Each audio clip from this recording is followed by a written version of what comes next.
Bonjour et bienvenue sur le podcast Femmes et Mères du Monde. Comme son nom l'indique, j'ai à cœur de partager diverses expériences de femmes et de mères à travers le monde. Ce projet est en fait concomitant à un projet familial. En effet, nous partons cet été pour un tour du monde à la voile, mon mari et mes 4 enfants. Je vais en profiter pour interviewer des femmes et des mères à travers le monde et j'ai hâte de faire des rencontres autour de la périnatalité et de vous les partager.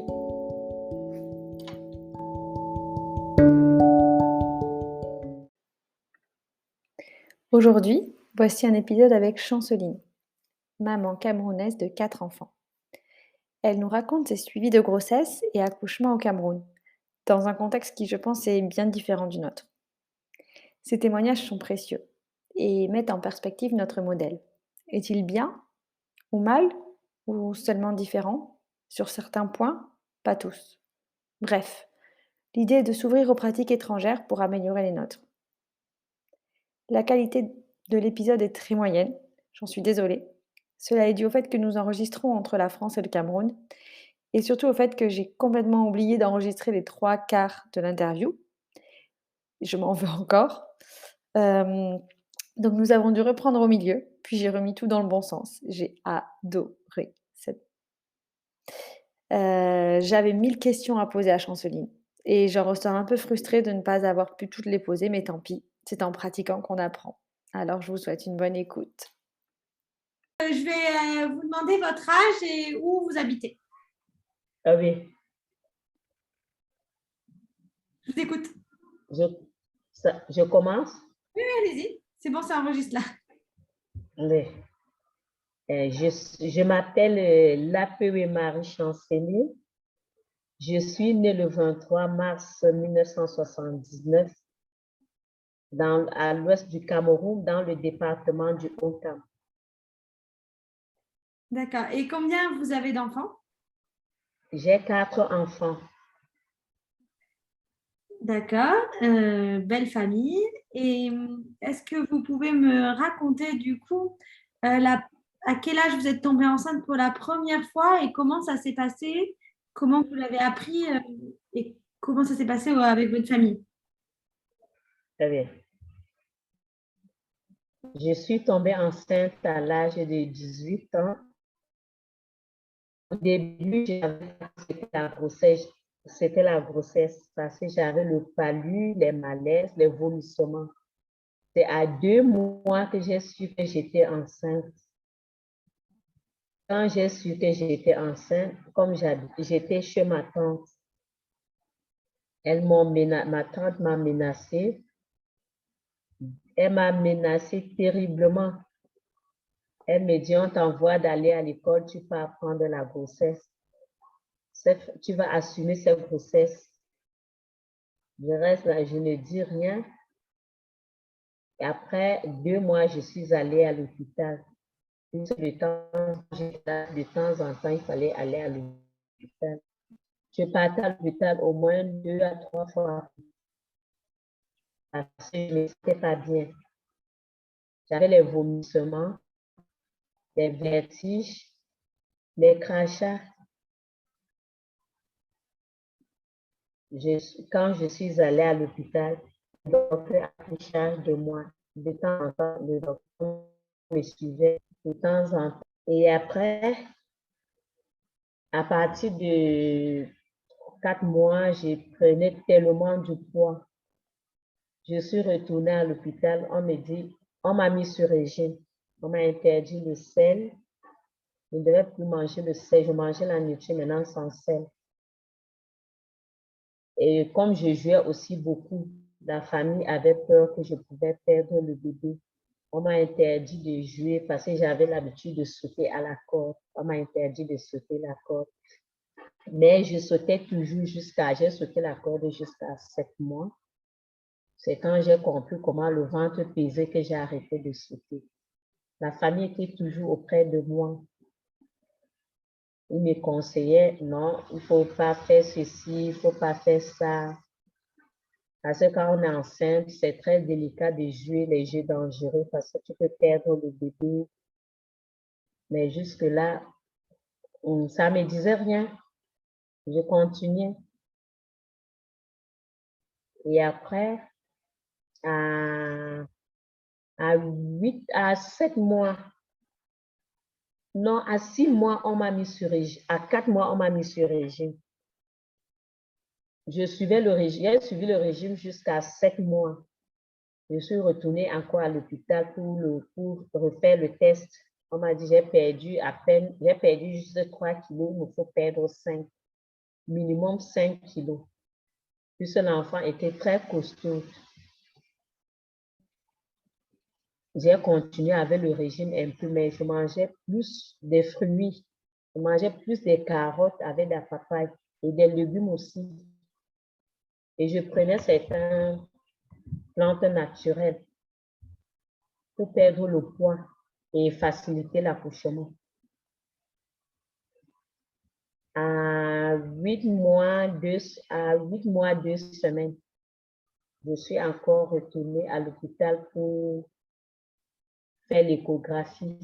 J'ai fait le dernier échographie à 8 mois, 2 semaines. On m'a dit, tu as perdu juste un peu, mais l'enfant est costaud. Je dois faire attention. Et après, à 9 mois, quand les contractions ont commencé, je n'ai pas su que c'était les contractions. Puisque ça avait commencé dans la nuit, j'ai commencé à avoir mal au bas-ventre. J'ai eu mal au bas-ventre. Je me lève le matin, je dis à ma tante, j'ai mal au bas-ventre. Elle me dit, mais tu veux déjà accoucher? Je dis non. On m'a dit, quand tu vas accoucher, c'est comme si tu vas aller au ciel. Donc, je n'ai pas besoin d'aller au ciel, j'ai juste mal au bas-ventre. Elle me dit, bon, sûrement, c'est l'accouchement. J'ai dit, non, maman, ce n'est pas l'accouchement. C'est juste les douleurs que j'ai au bas-ventre. Vers 11h30, nous sommes partis à l'hôpital. Quand je suis arrivée à l'hôpital, à 12h10, j'ai accouché. Comment vous vous êtes sentie après avoir accouché? Quand j'ai accouché, j'étais très, très contente. Très. Puisque ça a été le plus beau jour de ma vie. D'accord. Et J'étais très contente. normal, je comprends. Et j'ai une petite question par rapport, deux petites questions. Donc, la première, c'est la papaye et la carotte. Vous m'avez dit que c'était pourquoi déjà que vous mangez de la papaye et de la carotte?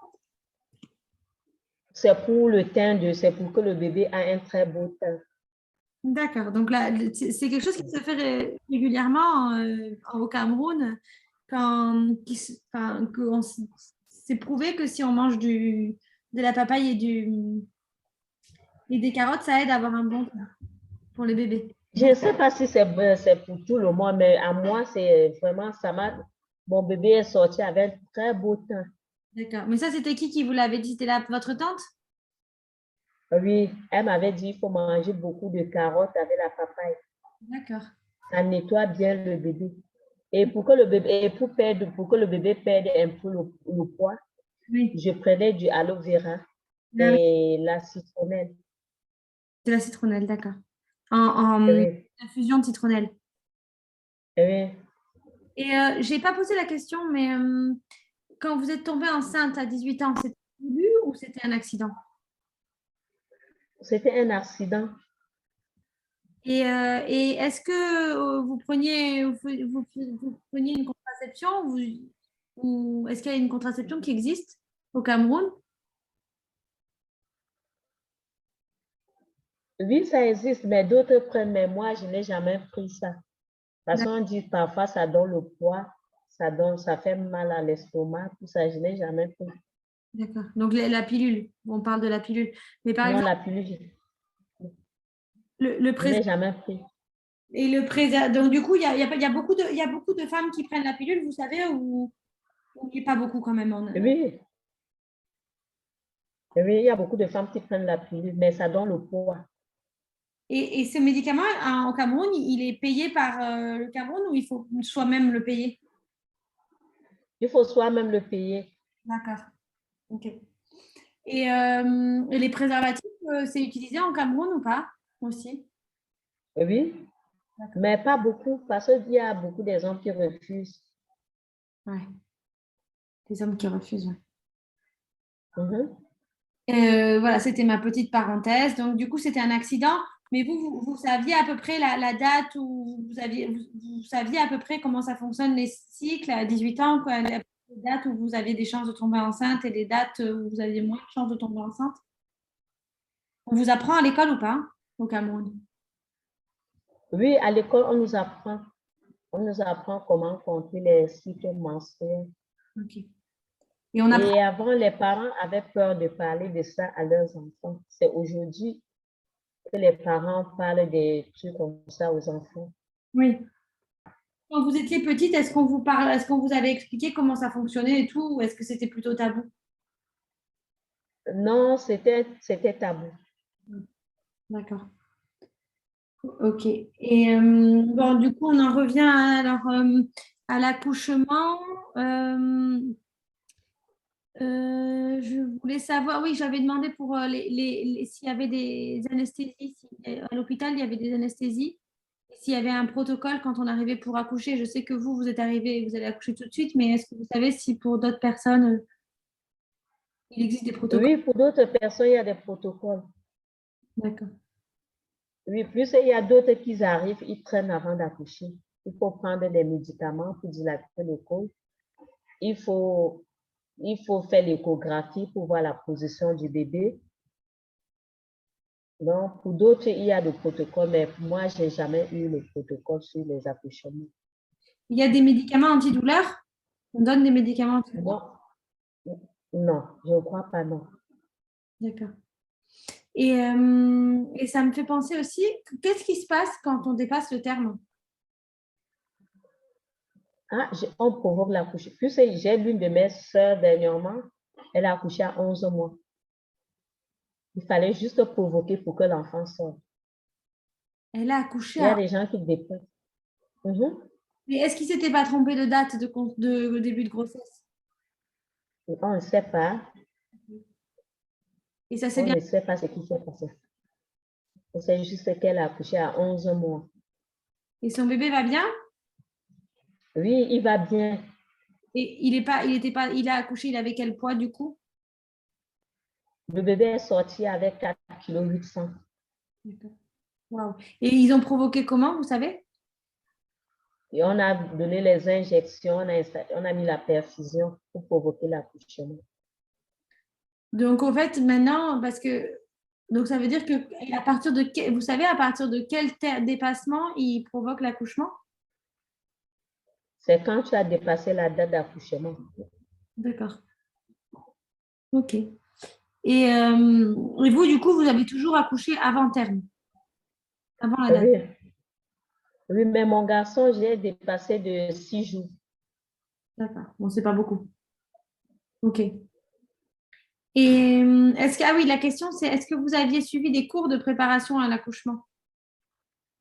Non, il n'y a que la cousine au papa de ma première fille. Mhm. J'allais chez elle de temps en temps pour elle me racontait. Comme au début, j'avais peur de l'accouchement. Elle me dit non, il ne faut pas souvent suivre ce que les gens disent. L'accouchement n'est pas difficile comme on te raconte. L'accouchement, d'autres ont la chance, d'autres n'ont pas. Il faut juste te mettre dans ta tête que tu vas bien accoucher. Et c'est ce que je faisais. Et beaucoup prier aussi. Parce qu'au Cameroun, quand on est enceinte aussi, on se met à prier, on se donne plus, on se donne plus au Seigneur pour qu'il nous aide dans nos accouchements. Hmm. D'ailleurs, en parlant de ça, je me demandais, vu que à 18 ans, quand vous êtes tombée enceinte, pour vous, le bébé, il n'y avait pas de question, vous allez le garder. Il existe l'avortement au Cameroun ou pas? Oui, Oui. beaucoup, plein, beaucoup même. C'est plein au Cameroun. Il y a beaucoup de jeunes filles qui veulent avorter et du coup, elles vont à l'hôpital et l'avortement, il est légal au Cameroun. Non, c'est pas légal. Quand on attrape le médecin qui fait ça, il fait la prison. C'est pas légal. Et dans ces cas-là, elles le font où? Elles le font chez elles? Il y a d'autres qui prennent les médicaments traditionnels pour se faire avorter et elles finissent par trouver la mort. Eh ben oui, c'est sûr. Mhm. Oui, donc vous, c'était sûr, c'était pas une question. Le bébé, vous vouliez le garder, c'était sûr. Oui. Ok. Euh, Est-ce que vous pouvez me raconter maintenant pour le deuxième? Comment ça s'est passé? Le deuxième, j'ai pris les médicaments. Plus j'ai fait 7 ans, j'ai fait 6 ans avant de concevoir le deuxième. J'ai D'accord. pris des médicaments pendant 6 mois. J'ai suivi un traitement chez un naturopathe pendant 6 mois avant de concevoir le deuxième. Et quand j'ai conçu, de temps en temps, j'étais toujours malade. Toujours, j'étais couchée. On m'a d'abord donné un repos médical pour 2 mois. J'ai fait 2 mois à l'hôpital. Ah oui, Sorti, aller à la maison, faire encore 3 mois couché, sans bouger. Donc, il fallait que je me couche sans bouger, sans faire des mouvements. Parce que la grossesse était délicate. d'accord. 2 mois à l'hôpital. Et comment ça se passe quand on reste 2 mois à l'hôpital au Cameroun? Comment vous l'avez vécu, ça? C'est pas facile, mais on fait avec. Puisque tu es toujours couché, tu ne peux pas sortir. Pour aller prendre on doit te nettoyer sur le lit. Tu ne peux pas sortir pour aller même à la douche. Ah oui. Oui, Et il y avait des gens qui venaient vous voir quand même. oui. D'accord. Ah oui, 2 mois à l'hôpital, ça doit être long. Et, Mhm. et la grossesse, après, donc la grossesse, après 6, 7 mois, ça allait mieux comme pour le premier? Euh, oui, après 6, 7 mois, ça allait mieux sans problème. Je pouvais me balader, faire le marché, faire la cuisine. Et l'accouchement, ça s'est bien passé aussi. Et oui, l'accouchement s'est très bien passé. Ok. Vous avez accouché à l'hôpital? Oui, à l'hôpital, Toujours au même hôpital, du coup? non. En autre? La première, je l'ai accouchée à la garnison militaire ici à Bonanjo. Mhm. Le deuxième, je l'ai accouché à l'hôpital Saint-Paul de Nilon. La troisième à Saint-Paul de Nilon. La quatrième, je l'ai accouché à l'hôpital Soubou. Pourquoi vous avez changé d'hôpital? Parce qu'à Saint-Paul, il n'y avait plus, on ne prenait plus soin des malades, des femmes enceintes. Ok. Et c'était devenu plus cher qu'avant. Et ils ne prenaient pas soin. Les Mm. femmes perdaient les bébés là-bas de temps en temps. Ah oui. Et les accouchements, c'est pris en charge par... il y a un système de santé qui prend en charge ou c'est à vous de payer l'hôpital? Non, c'est moi-même qui ai payé l'hôpital. Ils ne prennent pas charge. Et les femmes au Cameroun, elles accouchent principalement à l'hôpital ou elles accouchent aussi à la maison? Elles accouchent à l'hôpital et d'autres à la maison.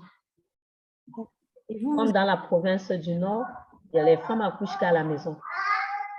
vous aviez envie d'accoucher vous n'aviez pas envie d'accoucher à la maison, vous préfériez accoucher à l'hôpital. Il y a ma troisième fille que j'ai accouchée à la maison, juste parce elle est vite arrivée. D'accord. Et après, une fois qu'on a accouché, on rentre combien de temps après à la maison? Oui, on fait 3 jours à l'hôpital avant de rentrer à la maison par mesure de sécurité. D'accord. Ok. Ok. Et bien, je crois qu'on a fait le tour. Ah, on n'a pas reparlé de. Donc, pour les accouchements, est-ce que votre mari vous a accompagné? Non, Non. il m'a accompagnée sur la dernière, mais il est resté dehors, loin de l'hôpital. Il n'est Voilà. pas entré. Parce qu'en fait, au Cameroun, ce qu'on disait, c'est que en fait, les hommes n'assistent pas aux accouchements. C'est plutôt la famille ou la voisine, c'est ça, Oui, oui. qui accouche. Les hommes enfin, il est dit que les hommes ont peur des Et accouchements. les hommes ont peur. Votre Les mari. hommes ont peur des cris des femmes. Ah, Mhm. quand vous avez accouché, vous avez crié parce qu'on ne crie pas forcément. Certaines accouchent sans Ah, crier. moi, je n'ai pas crié. Voilà. Je n'ai pas crié. Pourquoi? Parce qu'on m'a dit au début, si tu commences à crier sur la première, tu finiras par crier sur tous tes enfants. Hmm. Oui. C'est qui vous a dit ça? Ma tante, Ok. elle m'a dit, non, on ne pleure pas, on ne crie pas, on supporte. D'accord. Votre tante, elle avait combien d'enfants? 2. D'accord. Donc là, il y a une petite faute de montage. Chanceline m'avait dit qu'elle avait accouché à la maison pour son deuxième. Elle me raconte comment ça s'est passé. C'est vous qui avez voulu accoucher à la maison ou... Non, c'est juste qu'elle est venue rapidement, sans que je m'attende. D'accord. Donc, les contractions ont commencé. Là, elle sortait. Elle est directement sortie. Ah, Je n'ai pas eu de contractions sur elle. ah oui, très incroyable. Et donc, du coup, Mhm. ils ont coupé le cordon. C'est qui a coupé le cordon? Il y avait qui? Comment ça s'est passé? Il y avait les frères et sœurs qui étaient déjà là? On a porté le bébé, on a mis sur mon ventre. On est allé chercher un taxi, on m'a amené à l'hôpital. C'est à l'hôpital qu'on a coupé le cordon. D'accord. Et qui c'est Vous étiez toute seule quand le bébé est né? J'étais chez l'une de mes voisines, j'étais chez l'une de mes soeurs. D'accord. J'étais même pas chez moi. L'enfant est sorti chez l'une de mes soeurs. Regardez, ça vous a fait peur ou ça vous a pas trop inquiété? Non, ça ne m'a pas inquiété. D'accord. Et le dernier, du coup? La dernière, quand je l'ai conçu aussi, le palu, j'avais toujours le palu, toujours malade, jusqu'à 5 mois. D'accord. À 5 mois, ça allait. Elle aussi, je l'ai bien accouchée. Je suis allée à l'hôpital. Je l'ai bien accouchée. Après les malaises, jusqu'à 5 mois, tout s'est passé bien. Tout allait très bien. Et vous avez accouché à l'hôpital? Et oui, j'ai accouché à l'hôpital. Mais à peine arrivée, j'ai directement accouché. Ah oui, oui, comme les autres en fait. Vous avez attendu le dernier moment. Mhm. Oui. Ok, super. Moi, ce qui m'intéresse, c'est ce qu'elle vous avait donné, la naturopathe. Vous ne savez pas du tout ce que c'était pour, Les plantes, ici, au Cameroun, il y a beaucoup de plantes naturelles. mais c'était sous Il y forme. a des plantes qui viennent, je ne sais pas, il y a les antibiotiques en plantes. Je ne connais pas le nom. Mais c'était comment? C'était des plantes qu'on mettait C'est dans... des écorces. D'accord, mais que vous faisiez bouillir dans l'eau? Oui, on fait bouillir dans l'eau et on boit d'autres. Et avec l'autre, on va bouillir 5 litres. On met de côté. Après, on bout 3 litres. On met de l'autre côté aussi. L'autre 3 litres, on doit mettre des condiments pour se nettoyer le ventre. Hmm. Les 3 litres, on se purge avec chaque matin. Chaque matin, vous buviez 3 litres? Non. Non, on se purge. Ça veut dire quoi, on se purge? On nettoie le ventre avec. On met dans la purge. Je ne sais pas si vous connaissez la purge. Non. Ici, on se purge.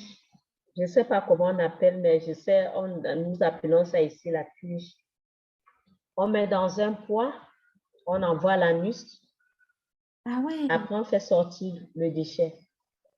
Ah oui, d'accord. Donc, on se nettoie l'anus avec un verre de... Oui, Pour l'allaitement, vous avez allaité quasiment tous vos enfants, c'est ça? Tous vos enfants? oui, oui. Pendant combien de temps? J'ai allaité la première jusqu'à 1 an. Le deuxième, 1 an, 3 mois. La troisième, à 9 mois. Ok. La quatrième, à 11 mois. Et à chaque fois, vous avez arrêté parce que vous aviez décidé que c'était bon, que vous aviez fait le travail et que c'était bon, alors que votre tante, vous avez plutôt envie que... Mais de toute façon, à partir du deuxième, vous étiez plus chez votre tante. Non, non, j'étais plus chez ma tante, j'étais chez mon mari. Voilà. D'accord.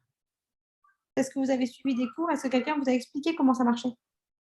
Oui, ma maman m'a expliqué, elle me dit, comme les seins sont pleins, tu ne dois pas laisser les seins dans la bouche de l'enfant de peur de lui déformer la bouche. Tu dois arrêter. avant de mettre dans sa bouche pour que les seins ne déforment pas ses lèvres. D'accord. Ok. Bon, merci beaucoup, Chanceline. C'était trop De intéressant. rien, madame. C'est trop intéressant. J'espère que ça vous a plu de pouvoir raconter parce qu'on est toujours. Enfin, moi, en tout cas, j'aime bien. Ça va, c'est bien. Je suis vraiment contente de vous raconter.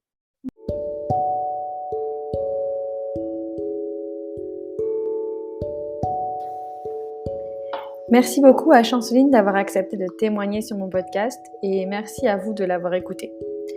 J'espère que cela vous a plu malgré la qualité très moyenne du son. Je m'excuse encore. N'hésitez pas à commenter, noter ou me retrouver sur Instagram. Les liens sont dans la description du podcast. Bonne journée à tous et à toutes.